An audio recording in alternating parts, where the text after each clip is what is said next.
할렐루야. 주의 이름으로 우리 모든 성도님들을 환영합니다. 우리 함께 감사한 마음으로 우리 3일절 예배 드리도록 하겠습니다. 같이 우리 믿음으로 주께 나아가도록 하겠습니다. 우리 시간 사도신경 고백하심으로 주의 예배를 시작하도록 하겠습니다.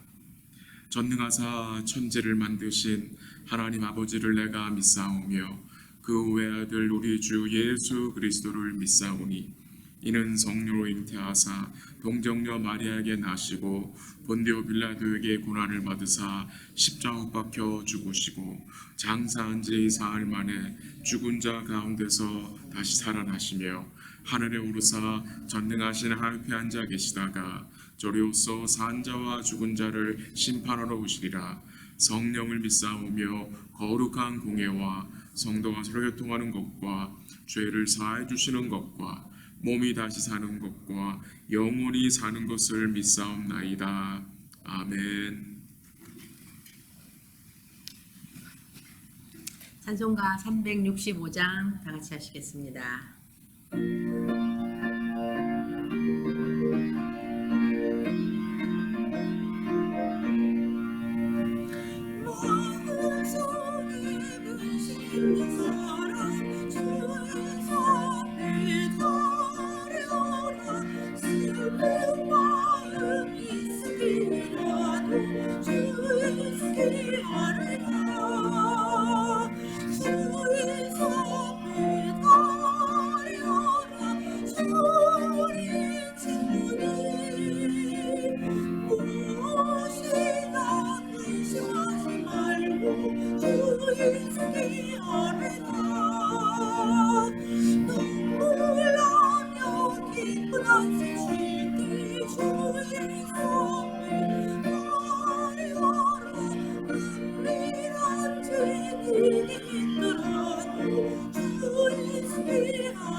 (70장) 하시겠습니다.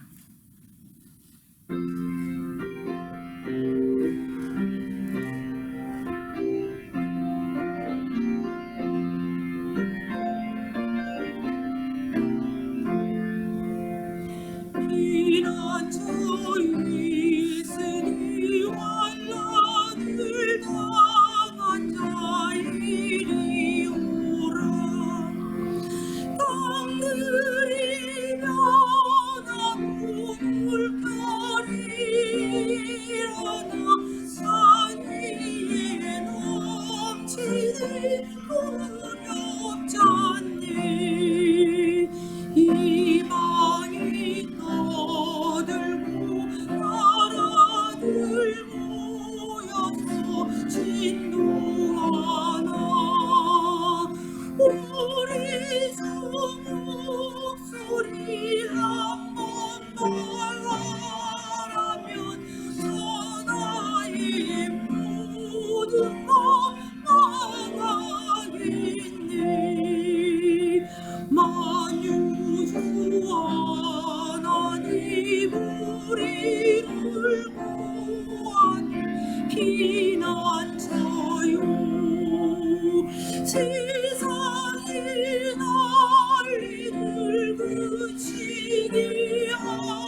주 하나님.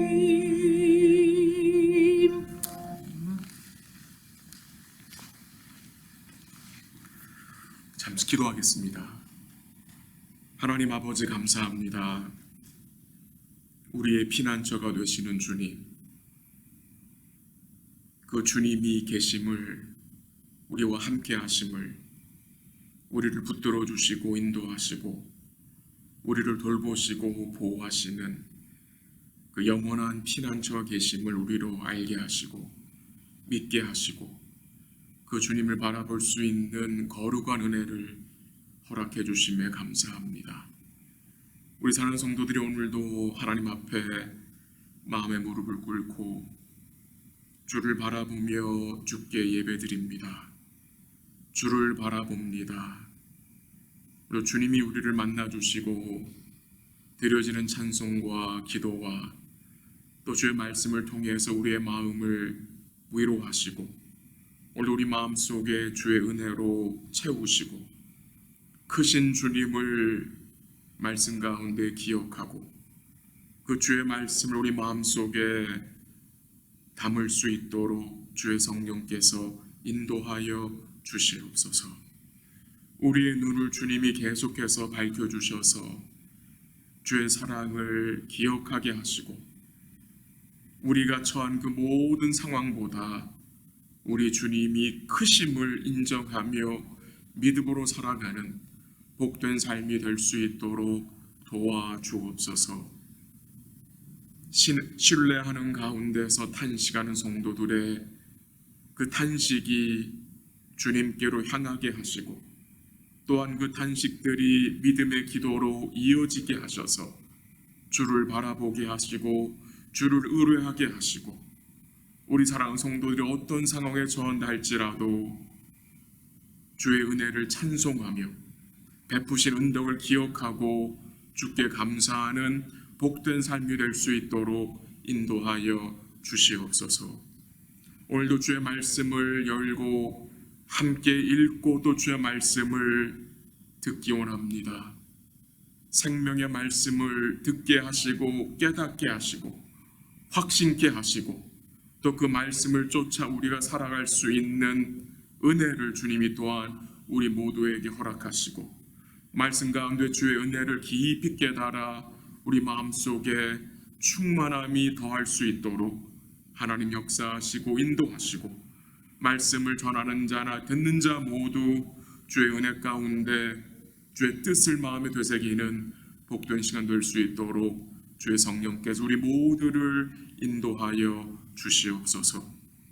드려지는 예배를 통해 주님 영광 거두어 주시고 오늘도 신실한 주의 은혜와 긍휼로 우리와 함께 하실 것을 믿고 감사하며 예수님의 이름으로 기도합니다.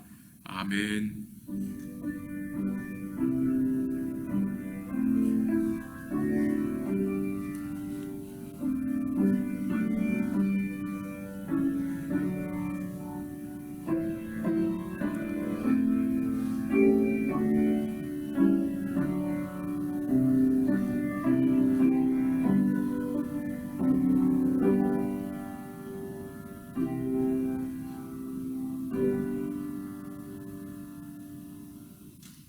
하나님의 말씀 함께 보도록 하겠습니다.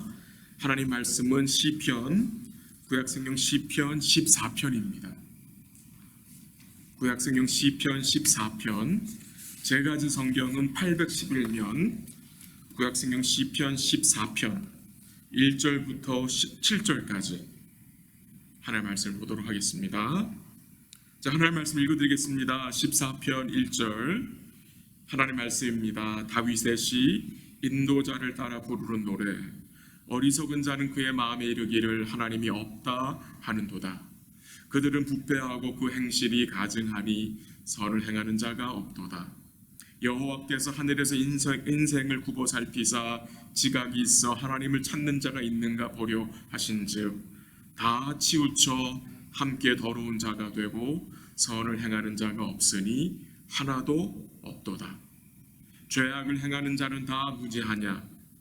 그들이 떡 먹듯이 내 백성을 먹으면서 여호와를 부르지 아니하는도다. 그러나 거기서 그들은 두려워하였으니 하나님이 의인의 세대에 계심이로다. 너희가 가난한 자의 계획을 부끄럽게 하나 오직 여호와는 그의 피난처가 되시도다.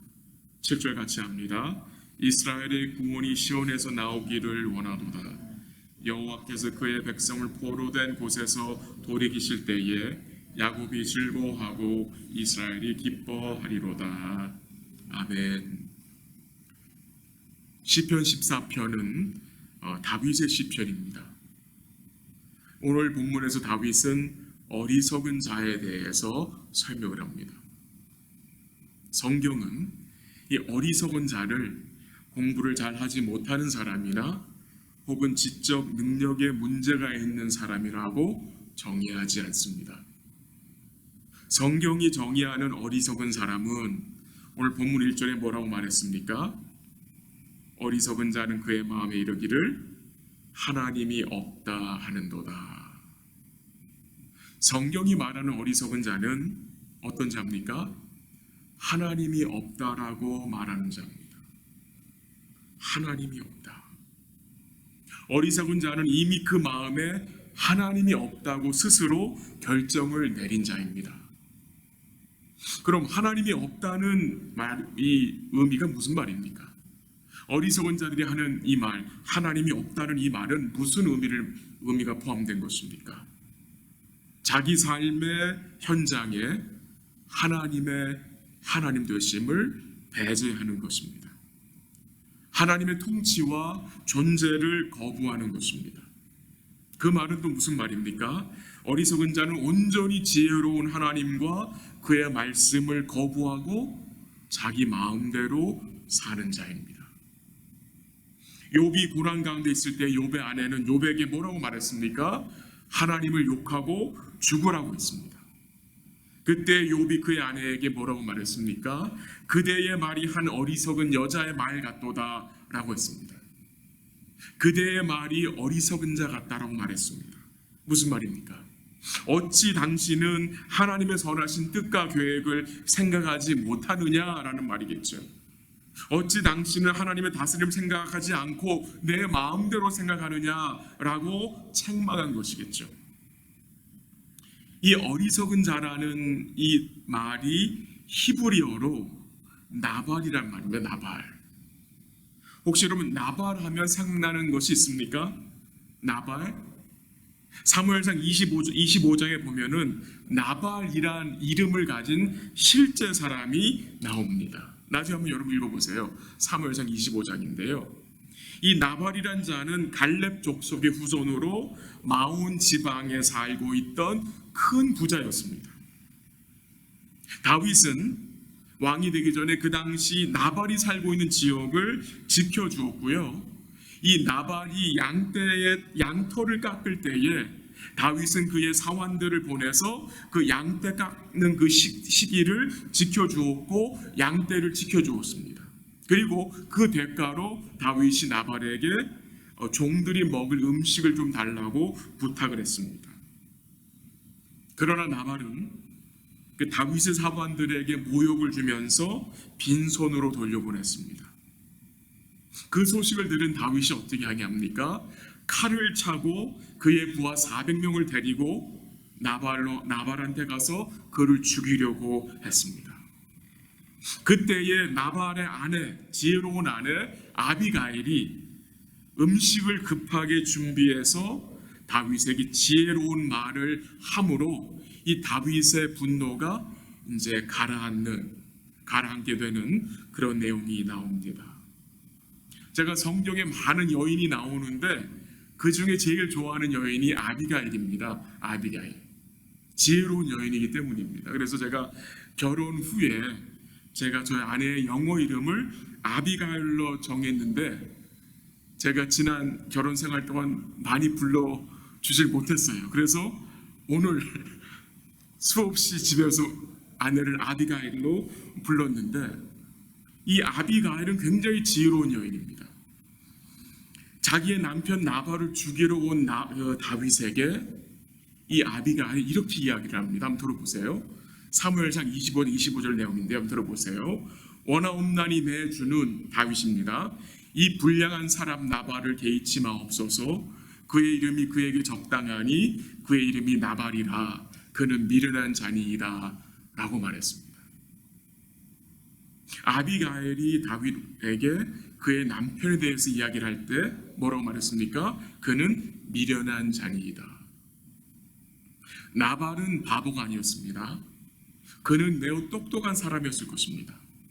그 당시 마온 지역의 유지와 같은 리더였을 것입니다. 그러나 아비가일은 자기 남편 나발을 미련한 자로, 어리석은 자로 말했습니다. 그 이유가 무엇이겠습니까? 나발은 하나님이 없는 것 같이 사는 자였기 때문입니다. 나발은 하나님을 의식하는 눈이 없었고요, 하나님의 사람인 다윗을 알아보는 눈도 없었습니다. 나발이 왜 미련하고 어리석은 자인가? 그 이유는 나발은 하나님의 말씀에는 조금도 관심을 두지 않고 오직 욕심으로 그의 마음이 가득했기 때문입니다. 오늘 본문에서 하나님이 없다라고 말하는 이 어리석은 자의 삶이 어떠하다라고 합니까? 잠시 말씀드리고 싶은 것은 이 모든 악이요, 죄악이 하나님이 없다 하는 마음에서 나오게 됩니다. 죄는 하나님을 인정하지 않는 마음에서 시작됩니다. 우리가 하나님을 인정하지 않으면 어떻게 됩니까, 여러분? 내 자신만 인정해야 됩니다. 내 생각만 인정해야 되고요, 내 욕심에 끌려 살게 되므로 하나님을 기쁘시게 할 수 없게 되기 때문입니다. 이 하나님이 없다 하는 자를 우리가 뭐라고 부르죠? 무신론자들이라고 부릅니다. 무신론자들. 이들은 하나님을 부인합니다. 그리고 하나님의 말씀이 진리인 것을 부인합니다. 대학교마다 이 무신론 동아리들이 많습니다. 그 사람들은 스스로 지혜 있다고 생각하나 성경은 그들을 어리석다고 말합니다. 이 무신론자들은요, 불의한 마음으로 하나님이 계시다는 진리를 억누르고 스스로 억제합니다. 책방에 가면은 이 무신론자들의 책이 쏟아져 나옵니다. 리차드 도킨스가 쓴 만들어진 신이라는 책에서 이 리차드는 종교는 악이라고 이야기했고요, 그 외에 다수 무신론자들이 주장하는 것은 신은 없다, 종교는 모든 것을 타락하게 한다라고 말하면서 창조론을 부인하고 진화론을 주장합니다. 근데요, 우리 사랑하는 성도 여러분, 그렇게 하나님이 없다라고 주장하고 믿고 살아가는 자들이 언젠가는 그들이 부인했던 그 하나님을 대면하게 됩니다. 그때가 언제입니까? 마지막 심판의 날입니다. 하나님이 없다고 믿고 살았던 그들이 하나님을 대면하게 됩니다. 그때 그들이 대면할 하나님은 진노와 심판의 하나님입니다. 그 두려움은 상상할 수 없는 두려움입니다. 그들은 심판을 받기 전에 하나님을 인정하게 될 것입니다. 그리고 심판에 던져지는 것입니다. 이렇게 하나님이 없다라고 주장하는 자들을 이론적 무신론자들이라고 우리가 부를 수 있습니다. 이론적. 또 다른 부류의 무신론자가 있는데요, 그것은 실제적 무신론자들이 있습니다. 실제적. 영어로 말하면 practical atheist라고 말하는데요, 두 부류가 있어요. 이론적 무신론자가 있고요, 실제적 무신론자가 있는데, 철학자이면서 신실한 기독교 학자인 강영한 교수가 책을 썼는데 책 제목이 이렇습니다. 신을 모르는 시대의 하나님. 그 책에서 강 교수는 현대 교회에 대해서 경고의 메시지를 보냈습니다. 그 메시지가 이렇습니다. 오늘 교회 현실에서 더욱 심각한 것은 바로 실제적 무신론이다. 이론적 무신론자들은 교회 바깥에 있지만 실제적 무신론자들은 교회 안에 있고 교회 밖에 있는 사람들에게 하나님과 그의 백성들에 대한 신뢰를 떨어뜨리기 때문이다 라고 기록하고 있어요. 이게 무슨 말입니까? 실제적 무신론자들이 어떤 자들입니까? 머리로는 하나님의 존재를 믿지만 삶의 현장에서는 마치 하나님이 없는 것처럼 생각하고 자기 마음대로 욕심대로 살며 세상과 타협하며 살아가는 자들입니다. 이런 자들이 실제적 무신론자들입니다. 말로는 그리스도인이라고 말하지만 삶의 현실 속에서는 하나님이 없다라고 하는 자들같이 살아가는 자들입니다. 마치 탕자의 비유에서 큰 형, 여러분 기억나시죠? 이 형은 동생처럼 아버지 집을 떠난 적이 없습니다. 그는 아버지와 함께 집안에 있었습니다.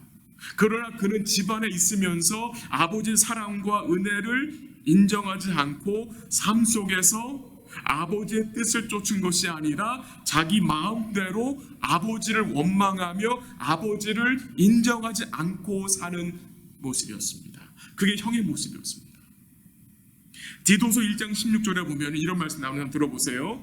그들이 하나님을 시인하나 행위로는 부인하니 가증한 자요 복종하지 아니하는 자요 모든 선한 일을 버리는 자라고 했습니다. 바로 이런 사람이 실제적인 무신론자들입니다.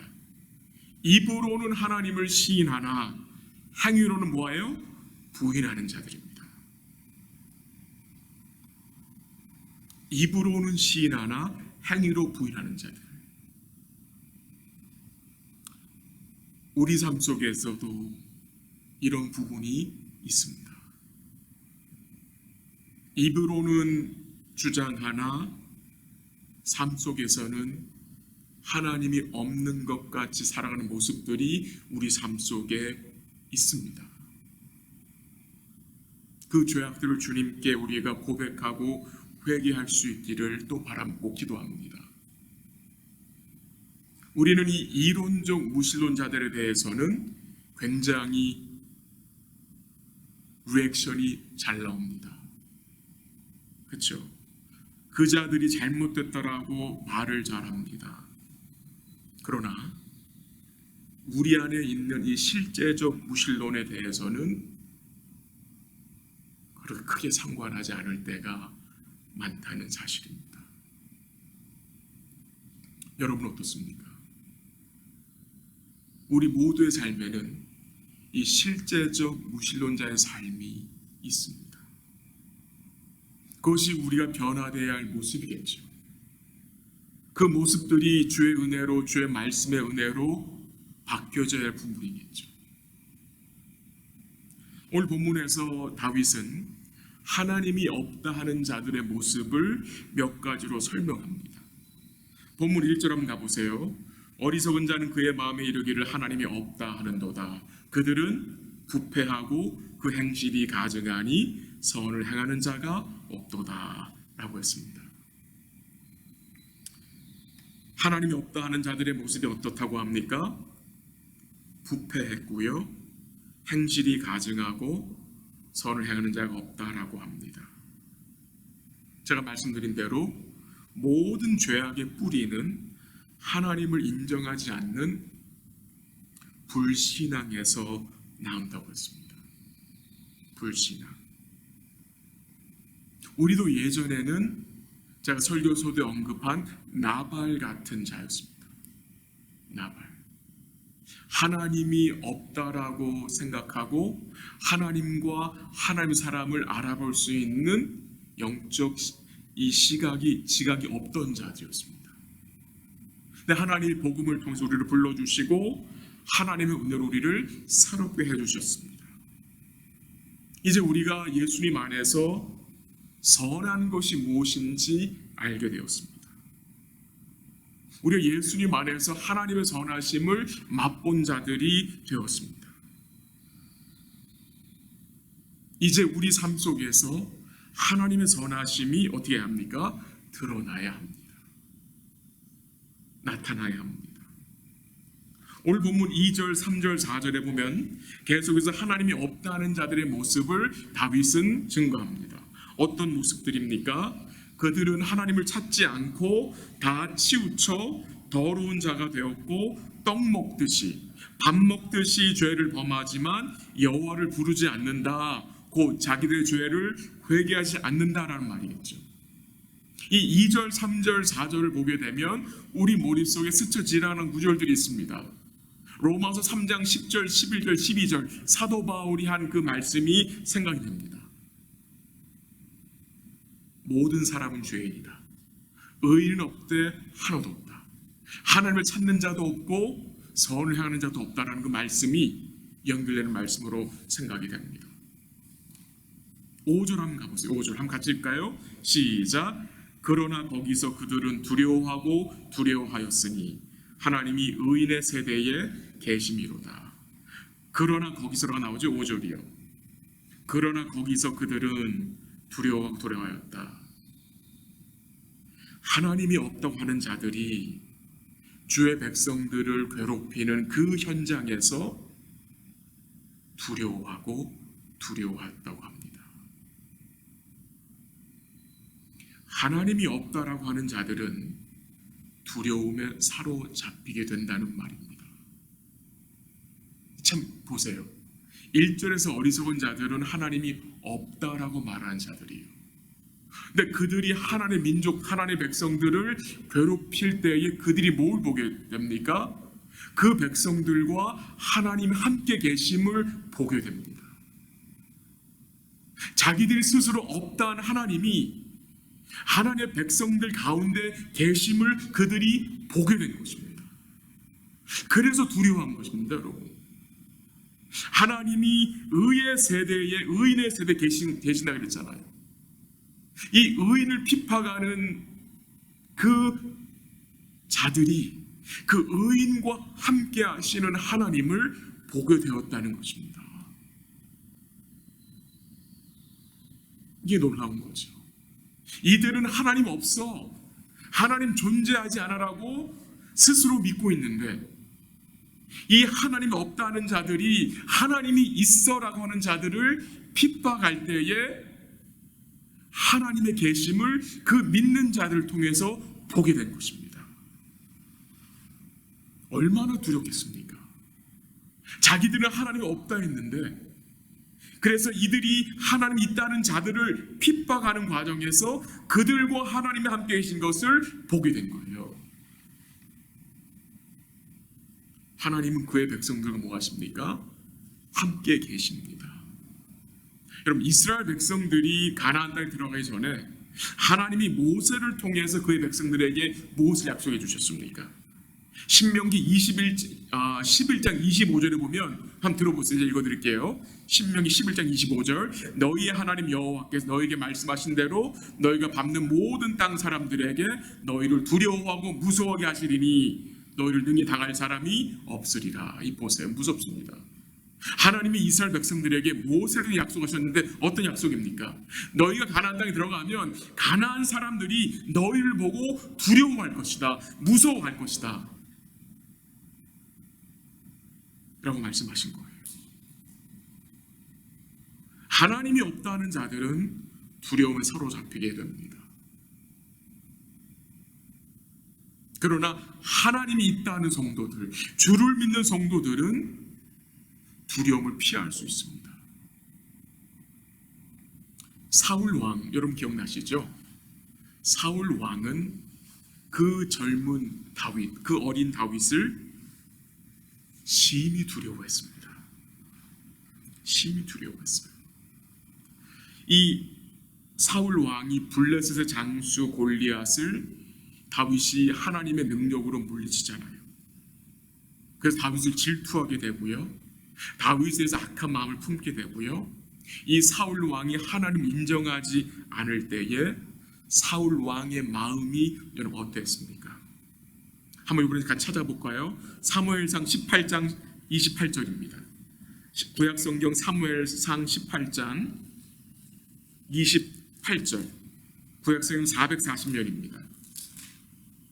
사무엘상 18장 28절 29절 한번 같이 읽어볼까요? 사무엘상 18장 28절 29절 시작. 여호와께서 다윗과 함께 계심을 사울이 보고 알았고 사울의 딸 미갈도 그를 사랑하므로 사울이 다윗을 더욱 두려워하여 평생의 다윗의 대적이 되니라. 여호와께서 다윗과 함께 하심을 사울이 보고 어떻게 했습니까? 다윗을 더욱 두려워했다고 합니다. 사울 왕이 다윗과 함께 하시는 그 하나님을 보게 됐을 때 이 사울 자신이 하나님을 의뢰했으면 그것이 기뻤을 것입니다. 근데 사울 왕은 하나님이 다윗과 함께 하는 것이 너무나 두려웠던 거예요. 그래서 다윗을 그의 평생의 대적으로 삼게 된 거예요. 왜 사울 왕이 두려워했습니까, 여러분? 왕은 사울입니다. 다윗은 쉽게 말해 사울의 신하예요. 그리고 다윗은 사울 왕의 사위잖아요. 그렇잖아요. 원래는 다윗이 사울 왕을 두려워하는 거 아닙니까, 여러분?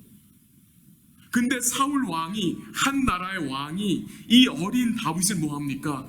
두려워합니다. 너무나 무서워합니다.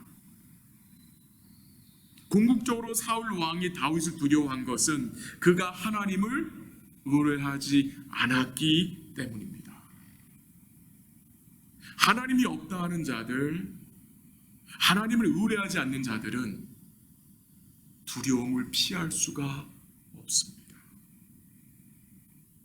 그러나 하나님이 있다 하는 자들, 주를 의뢰하는 자들은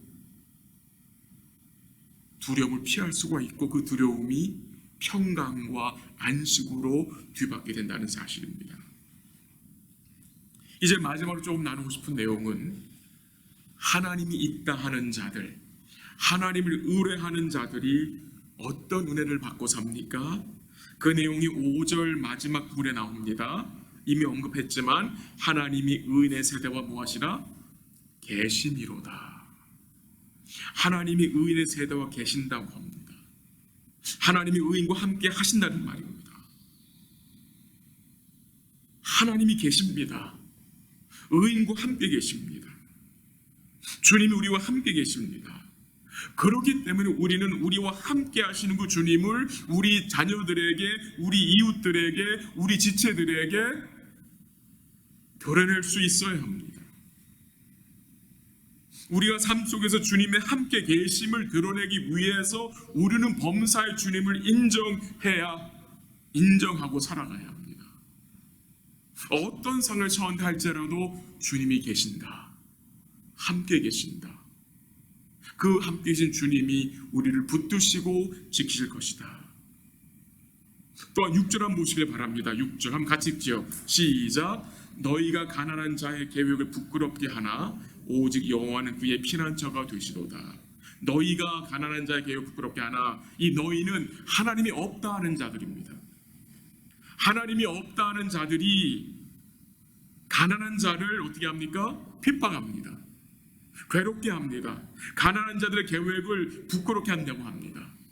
여기서 가난한 자는 단순히 물질이 없는 자를 말하는 것이 아니라 심령이 가난한 자를 말하는 것을 우리는 이해할 수 있습니다. 심령이 가난한 자, 예수님 복 있다 말씀하셨죠. 이 심령이 가난한 자는 하나님이 없다 하는 자들의 공격 대상이 될 수 있습니다. 사단의 공격 대상이 될 수 있어요, 여러분. 이 심령이 가난한 자는. 여러분, 심령이 가난한 자가 어떤 자입니까, 여러분? 쉽게 말씀드리면 심령이 가난한 자는 하나님 앞에 나에게는 의의가 요만큼도 없습니다 라고 고백하는 자입니다. 그 말이 무슨 말입니까? 나는 죄인임을 인정하는 자가 심령이 가난한 자입니다. 심령이 가난한 자는 내 스스로의 힘으로는 구원에 이룰 수 없고 내 스스로의 힘으로는 하나님을 기쁘게 할 수 없습니다. 그걸 인정하는 자입니다. 그래서 무엇을 하는 자입니까? 하나님께로 피하는 자입니다. 하나님을 피난처로 삼는 자입니다. 그것이 심령이 가난한 자입니다. 의인이 어떤 자입니까, 여러분? 이 심령이 가난한 자는 주께 피하는 자입니다. 주님께 기대는 것입니다. 구원의 반석 되신 주님께 기대는 것입니다. 우리가 주님께 기댈 때에 영혼의 쉼이 있습니다. 우리가 주님께 기댈 때에 영혼의 평강이 있습니다. 이 하나님의 계심을 믿는 자, 주를 믿는 자는 주께 기대는 자입니다. 주님을 피난처로 모시고 사는 자들이고요. 구원이 주께 있음을 7절에 나온 대로 인정하는 자입니다. 우리 사랑하는 성도 여러분, 하나님이 예수님을 통해서 우리 모두를 어떤 자들로 불러주셨습니까? 원래 우리는 어떤 자들이었습니까? 우리는 어리석은 자들이었습니다. 우리 역시 한때는 하나님이 없다고 여기며 살던 자들이었습니다. 근데 하나님이 예수님을 통해서 우리를 이제 어떤 자로 세우셨습니까? 하나님이 계시다. 하나님이 나의 창조주고 나의 구원자시다라고 믿는 자들로 불러주셨습니다. 이제 우리는 무슨 일이 있어도 어떤 상황에 처해도 하나님이 없다라고 말할 수 없는 자들로 불러주셨다는 사실입니다. 우리가 어떤 상황에 처한다 할지라도, 아니 우리는 죽음 앞에서도 우리는 하나님 없어라고 이제 말할 수 없는 자들이 되었습니다. 왜? 하나님이 우리와 함께 계심을 우리로 믿게 하셨기 때문 아닙니까? 그 어떤 것 앞에서도, 이 세상의 칼과 총 앞에서도, 죽음 앞에서도, 그 어떤 고난 앞에서도 우리는 하나님이 없습니다라고 이제 말할 수 없는 자들이 되었습니다. 범사에 주님이 계십니다라고 말할 수 있는 복된 자들이 되었다는 사실입니다. 그렇다면 그 하나님이 계십니다 라는 그 현실이 우리 삶 속에서 드러나야 하는 것입니다. 하나님이 계시다는 그 사실을, 하나님이 나의 피난처라는 그 사실을 나의 가정과 나의 직장과 나의 삶의 터전에서 뭐 해야 합니까? 드러내야 합니다. 하나님이 계십니다. 그는 살아계십니다. 그가 여전히 은혜와 사랑을 베풀어 주시느라고 말할 수 있고 그 현실을 드러내는 삶이 우리의 삶이어야 한다는 사실입니다.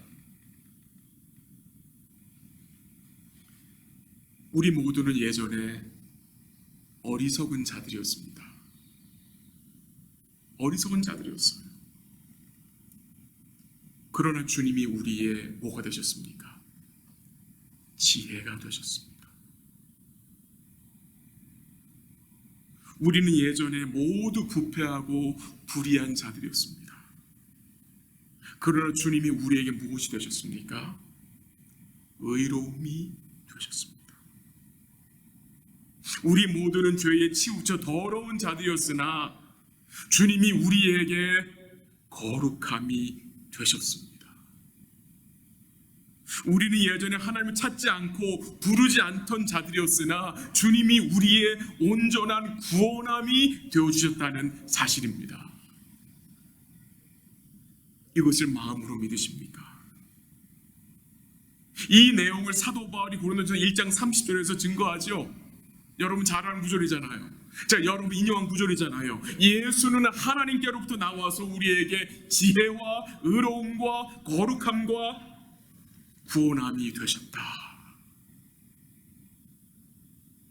우리 사랑하는 성도 여러분, 오늘 우리가 어떤 자입니까? 예수님 안에서 이제 우리는 영원토록 하나님이 없다라고 말할 수 없는 자들이 되었습니다. 오늘 여러분의 삶 속에서 하나님의 계심과 그의 다스림과 그의 은혜의 통치가 드러나고 있습니까? 고백되어지고 있습니까?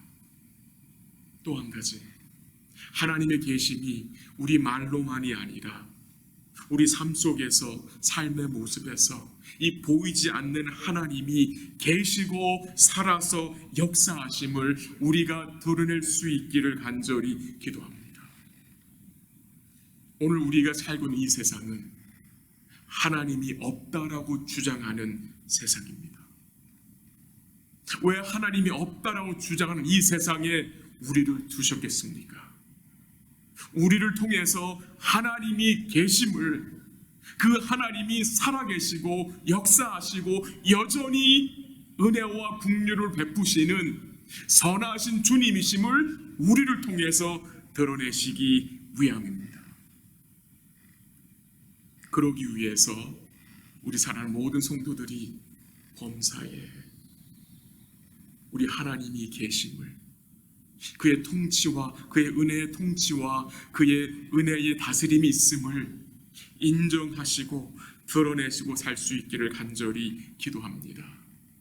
그러기 위해서 우리 사랑하는 성도님들이 주의 말씀을 가까이 하시고 삶 속에 주의 이름 부르며 우리 주님을 피난처로 모시고 참이 어려운 이 시기에 우리 성도들이 주님께 기대어 사는 그 복된 삶을 배워가는 시기가 됐으면 참 좋겠습니다. 그 하나님을 남은 주간도 즐거워하며 사는 복된 삶이 되시기를 주의 이름으로 간절히 기도합니다. 잠시 기도하겠습니다.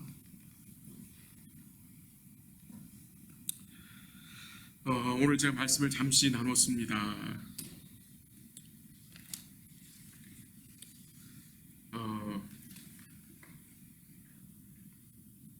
같이 기도하고 싶은 내용은 여러분 말씀을 들으신 내용 중에 기억나는 내용을 여러분 가지고 기도하시고요.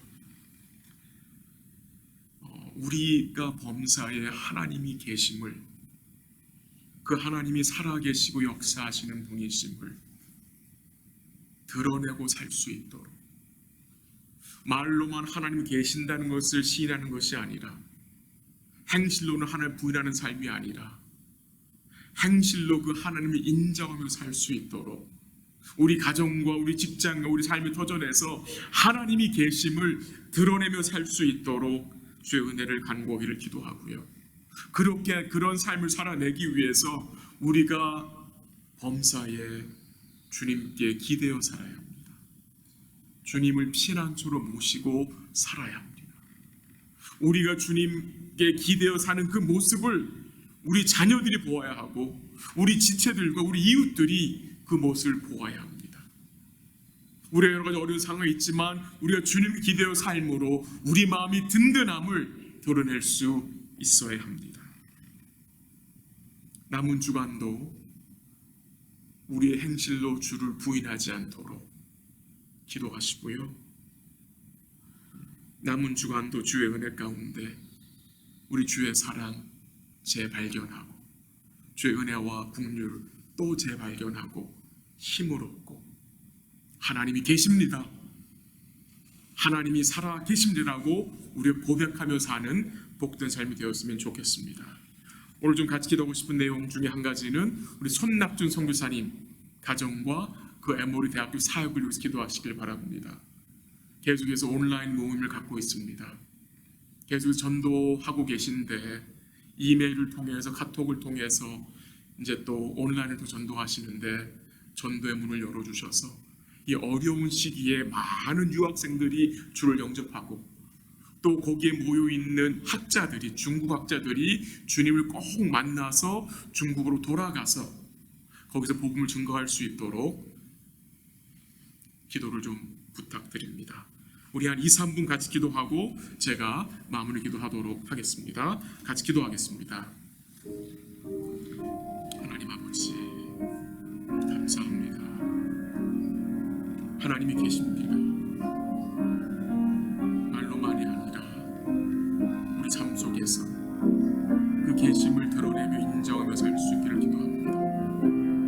하나님이 없는 것 같이 생각하지 않도록, 하나님이 없는 것 같이 생각하고 행동하지 않도록 우리의 마음을 지켜주시기를 기도합니다. 우리의 마음을 붙들어 주옵소서. 하나님이 없다고 생각하는 마음 두려움이 자리 잡지 않도록 우리의 생각을 지켜주시옵소서. 은혜 가운데 붙들어 주시기를 기도합니다.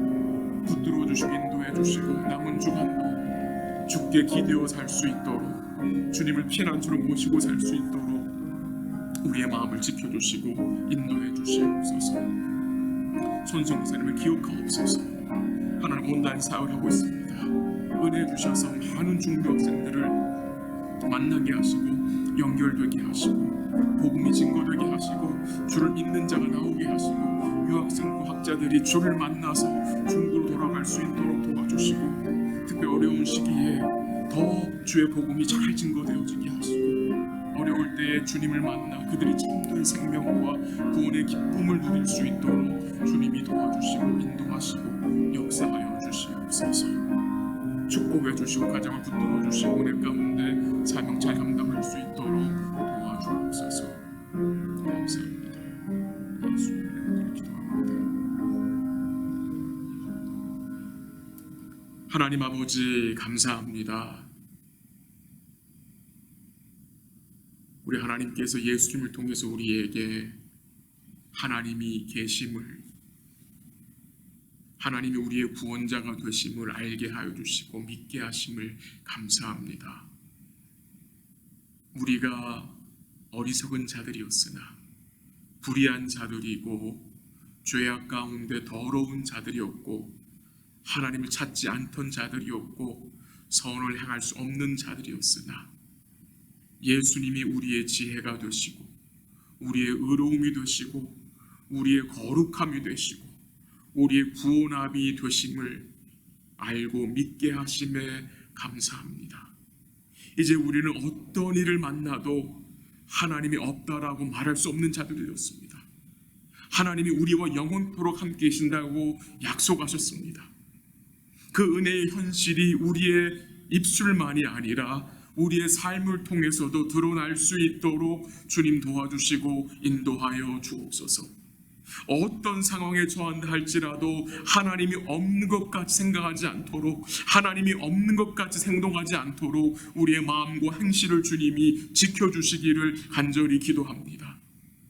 우리 삶 가운데 우리 가정과 우리 직장과 우리 삶의 현장에서 하나님이 계시고 그가 살아계신 분임을, 그의 은혜와 사랑을 우리를 통해서 드러내고 나타낼 수 있도록 주님 성령께서 우리를 인도하시고 그런 복된 삶을 살아낼 수 있도록 우리가 범사의 주를 인정하며 주의 살아계신 말씀을 가까이하며 주의 이름을 신실하게 부르며 살 수 있도록 하나님 역사하시고 인도하여 주시옵소서. 우리 사랑하는 손성교사님을 기억하시고 그 가정을 붙들어 주시고 어려운 시기에 주의 복음을 전하고 있습니다. 온라인 사역을 감당하고 있습니다. 주님 전도의 열매가 맺히게 하시고 그 에모리 대학교에서 있는 우리 많은 중국 유학생들과 중국 학자들이 주님을 만날 수 있도록, 꼭 주님을 만나서 중국으로 돌아갈 수 있도록 하나님 역사하시고 인도하여 주시옵소서.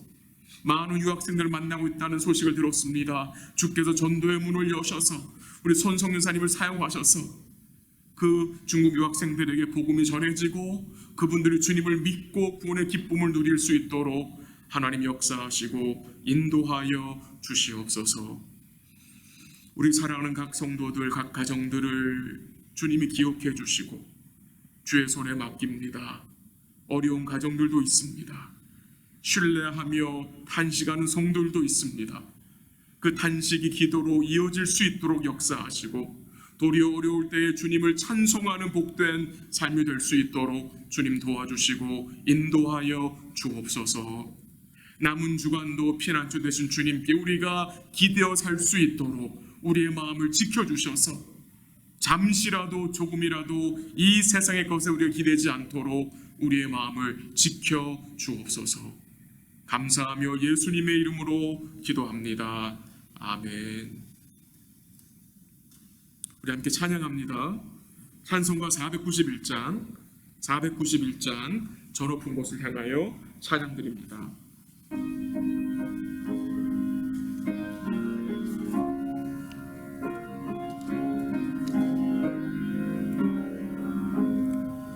저 높은 곳을 향하여 날마다 나아갑니다.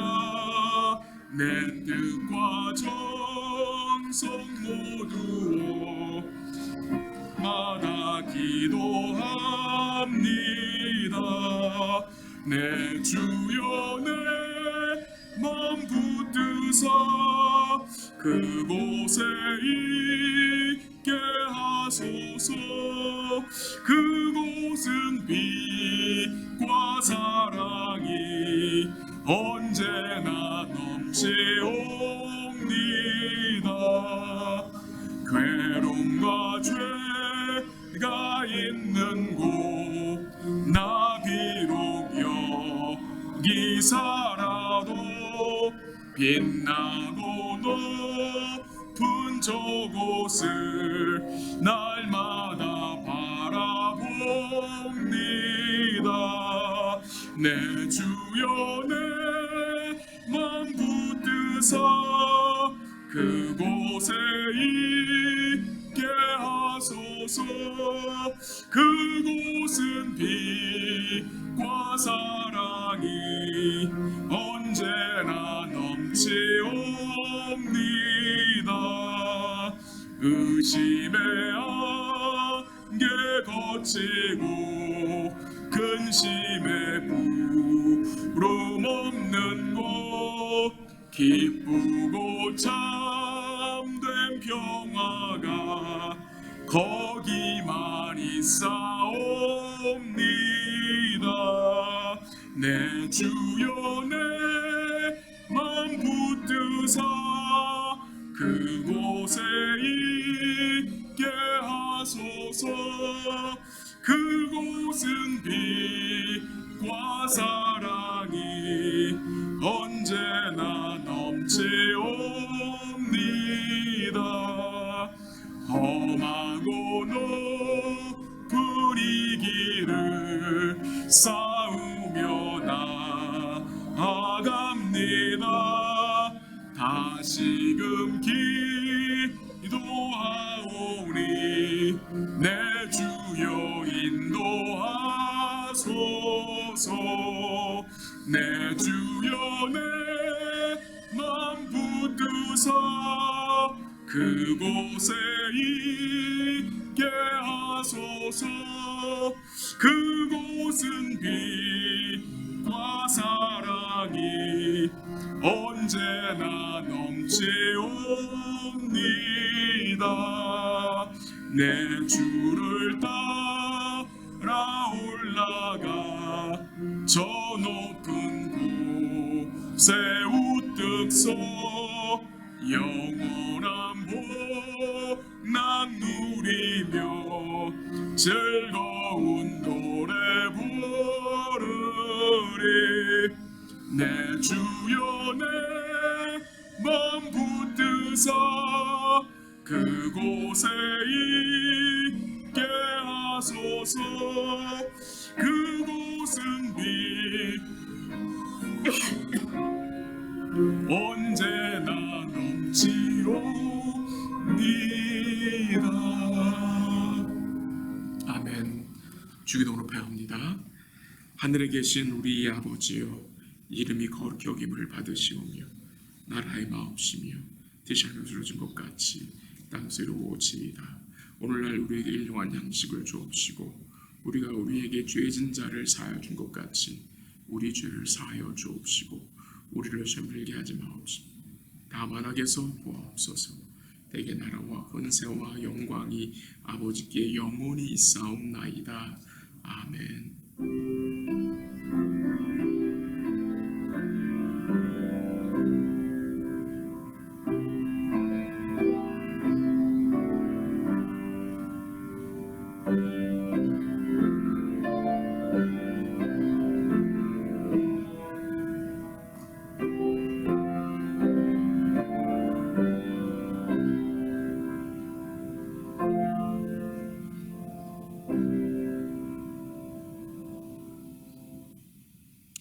예, 예배를 마쳤습니다. 우리 사랑하는 성도님들, 남은 주간도 주님 우리의 마음을 붙드셔서 우리의 마음이 그곳에 그분께 있기를 간절히 기도합니다. 사랑합니다.